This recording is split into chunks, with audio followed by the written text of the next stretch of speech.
علی Larijani کی شہادت کے بعد ایران نے اسرائیل پر میزائلوں کی بارش کر دی ہے۔ تل ابیب پر ایرانی میزائل حملوں کے بعد کئی مقامات پر آگ بھڑک اٹھی ہے۔ یروشلم، رامات گان اور بنی براق سمیت مرکزی اسرائیل کے مختلف مقامات پر کئی عمارتوں کو شدید نقصان پہنچا ہے۔ حملے میں کم از کم 2 اسرائیلی ہلاک ہو گئے۔ جی، علی لاریجانی کی شہادت کے بعد ایران نے اسرائیل پر میزائلوں کی بارش کر دی۔ تل ابیب پر ایرانی میزائل حملوں کے بعد کئی مقامات پر آگ بھی لگی۔ یروشلم، رامات گن اور بنی براق سمیت مرکزی اسرائیل کے مختلف مقامات پر کئی عمارتوں کو شدید نقصان پہنچا۔ حملے میں کم از کم 2 اسرائیلی ہلاک ہوئے۔ علی لاریجانی کی شہادت کا بدلہ ایران کی اسرائیل پر میزائلوں کی بارش۔ ایران کے مشیر قومی سلامتی کی شہادت کے بعد پاسداران انقلاب بپھر گئے۔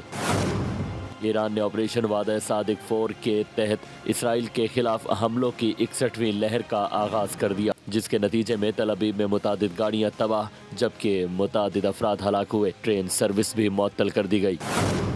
اسرائیلی دارالحکومت تل ابیب پر خرم شہر، چہارم، قدر، عماد اور خیبر شکن میزائل داغے گئے اور 100 سے زائد فوجی اور سیکیورٹی اہداف کو کامیابی سے نشانہ بنایا گیا۔